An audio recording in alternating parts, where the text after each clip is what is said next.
I had no idea the British press was so bigoted. This one's wife.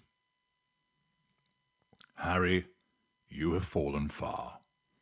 Hello, I'm H.G. Tudor. Harry is in the United Kingdom and has received favourable coverage from the BBC in relation to a particular visit. The favourable coverage is for reasons that will become immediately clear. They report that Harry has made a personal donation of £1.1 million to a BBC Children in Need project in Nottingham, supporting young people who have been affected by violence. Prince Harry is on the second day of a UK visit, where he's been attending charity events.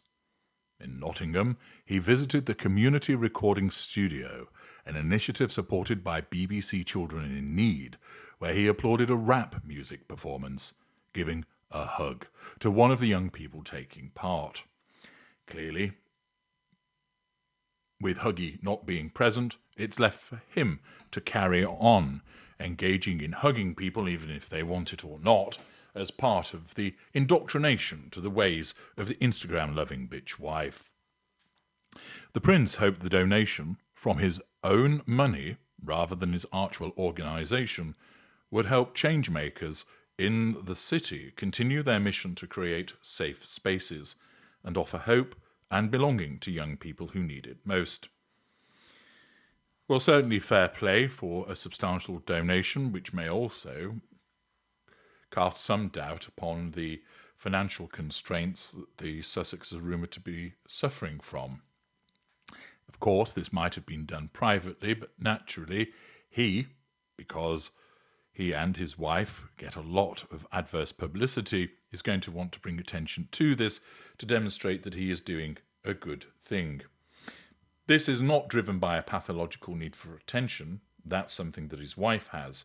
But naturally, he would be keen to counter adverse publicity by making a point of ensuring that people are aware of this personal donation. Prince Harry told the event that Nottingham has been a place where I've heard harrowing stories, learned important lessons, seen resilience, and felt truly inspired. The challenges remain serious and sadly aren't getting any easier, said Prince Harry. Violence impacting young people, particularly knife crime, continues to devastate lives, cut futures short, and leave families in grief. He praised the efforts of those in the city who were working to tackle issues such as food poverty, racism, and educational inequality. Looking relaxed and wearing jeans, Harry met youth workers and local groups at the recording studio and heard about their efforts to tackle violence in Nottingham in a scheme supported by BBC Children in Need. "You gave me goosebumps," he said, after listening to a rapper called Paige. "I was proper nervous," Paige told Prince Harry, no, she didn't say me duck, about her first visit to the recording studio. "I'd never seen a booth or a mic or anything, so I'm listening to all these rappers on YouTube, and I'm like, how do they even make that?" A young comedian, Camilla, teased Prince Harry about different backgrounds growing up by saying, "I bet you never had to stand on a chair to get a hobnob." For those of you who are unfamiliar, hobnob is a biscuit cookie for our transatlantic cousins. As well as showing a few dance moves when he arrived and turning down the chance to sing backing vocals, Prince Harry joined conversations about creating more positive opportunities for young people. BBC Children in Need is now one of the country's biggest funders of independent youth workers. Tony Akote, the charity's director of Impact, said the donations would help create spaces where young people feel safe, heard and empowered to build brighter futures. There have been previous significant donations by the Prince.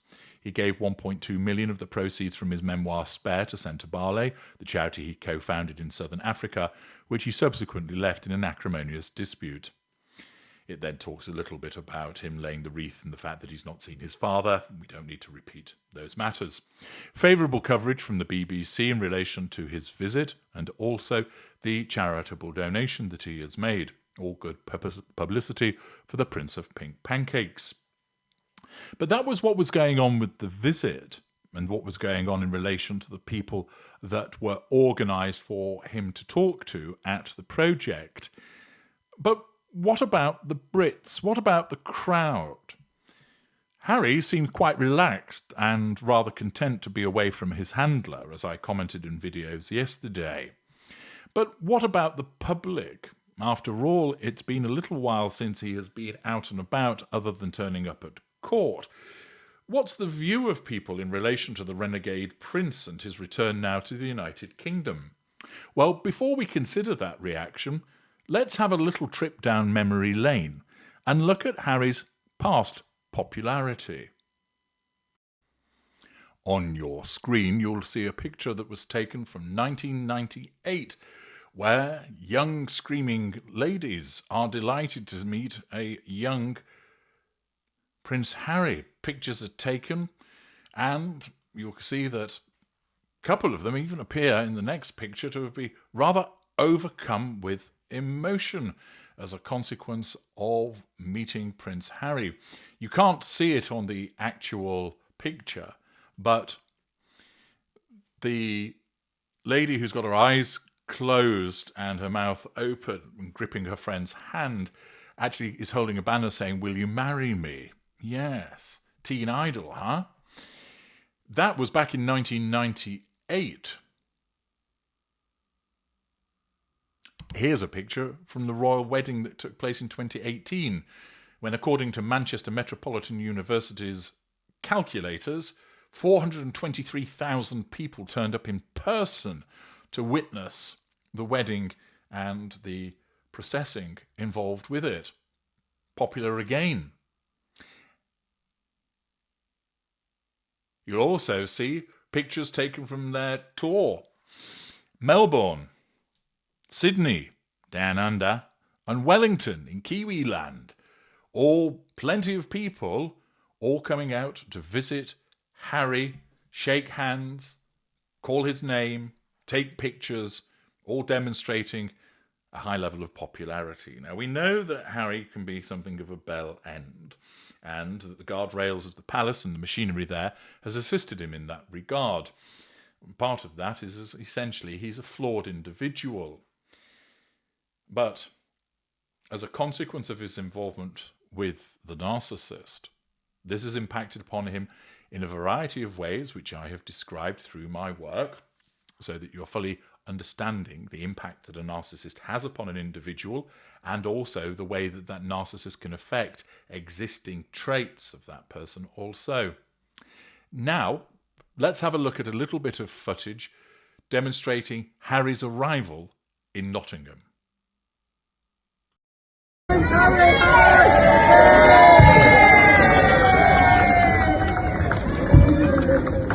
alright? You okay?